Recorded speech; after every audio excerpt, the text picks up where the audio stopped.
Hello. We've made it from Good Friday to Saturday morning. I hope you're watching this on the Saturday between Good Friday and Easter Day. Holy Week has always been a really special week. It's a week when I'm often involved with lots of services, lots of things that we do to remember what happened to Jesus between Palm Sunday and Good Friday. But Easter Saturday is a bit strange because it's a day when, well, nothing really happens. It's a day when there is no story to tell except for people disillusioned, frightened, afraid, hiding away, wondering if what had happened the day before was real, wondering if, having spent their whole lives following Jesus for these last 3 years, had they made a mistake? I'm not really sure what you call the Saturday between Good Friday and Easter Day. I'm sure some people do know exactly what you call it, but I'm not really sure. I'm sure I could look it up on the internet, but does it matter?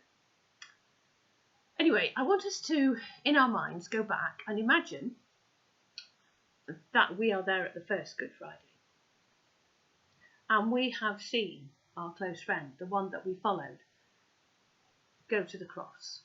We have seen him die.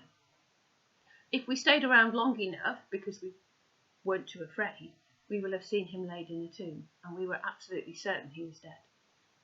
We'll have seen the tomb sealed, and know that there was no way he could get out. And we'd have seen the guards on duty outside the tomb to make sure that he didn't escape, and that nobody could steal the body. And we wake up on Saturday morning and we wonder if it's all been a dream and whether we've wasted the last 3 years of our lives.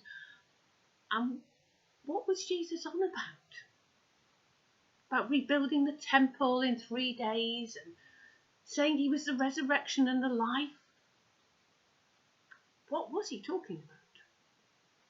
We just don't know. And because it's the very first Easter, we don't know that tomorrow will be Easter Day. And tomorrow we will see our friend again and he will be alive and he'll talk to us and he'll spend the next while teaching us. But today we don't know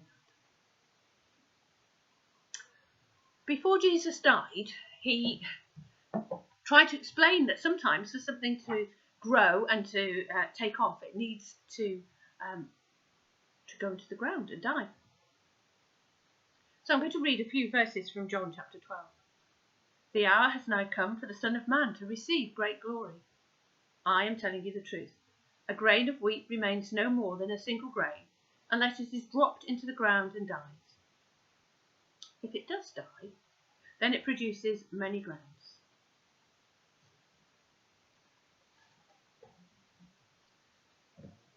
Just another little story that Jesus used to try and explain that he was going to die. So what about now? Well, I haven't got a grain of wheat, but I have got an amaryllis. I'm going to lift it up. It's a rather sad specimen, as you can see. I've always wanted to grow an amaryllis, and last Christmas, not the one that's just gone, but a year ago, I went to collect my food from Marks and Spencer's, and I saw on the shelves some amaryllis plants in the sale, so I bought myself one. I was a bit busy and I didn't get round to planting it, to opening the box.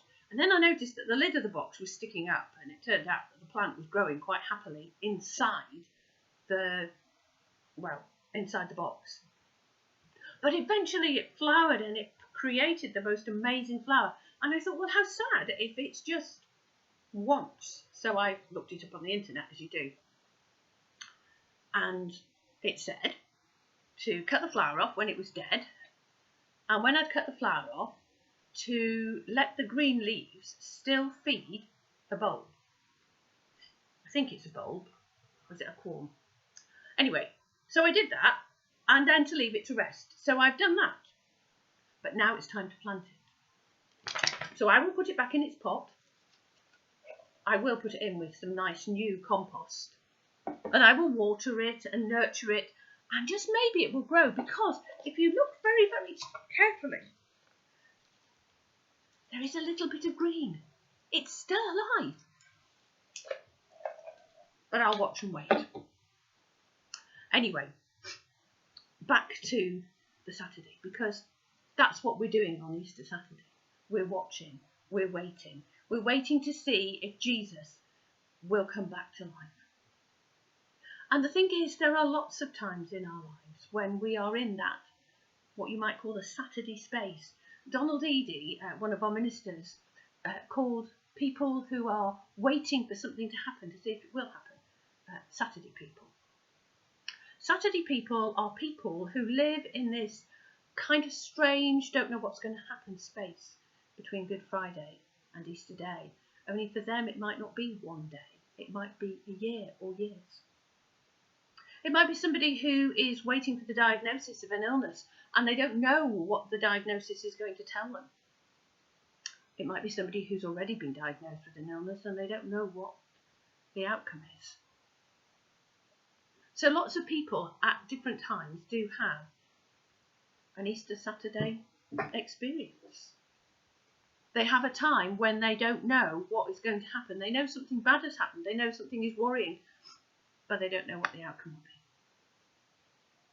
And it seems to me that on this Saturday, at this time, when our world is in such a strange place, when so many people don't know how long it will be before we're allowed out again, before we can go to the shops and see family and friends, how long before I can give my grandchildren a cuddle, how long before I can see my sons, how long before Mum and I can actually spend some time together instead of just handing a bottle of milk over at the edge of her apartments. We're all Saturday people at the moment, and we don't know how long we will be Saturday people for. But the truth is that Easter Day does come, and eventually the Saturday ends and things will be different. So this Saturday, between Good Friday and Easter Day, it's a good time for us to take stock of what we really have and what's important and what we really want to do with our lives and with the future and with the church when finally this is over. I have to say, one of the things I said recently is that this Easter, the church has escaped the building. I love the idea of the church being free and out amongst people and so many different ways that people are showing and sharing their faith with friends and neighbours that they can't even speak to because we have to keep apart. But I hope when all this is over that we don't shut the church back in the building and that we learn something about the way we connect across the circuit with each other, with family and with friends, and that maybe when we wake it will be a different place. Amen.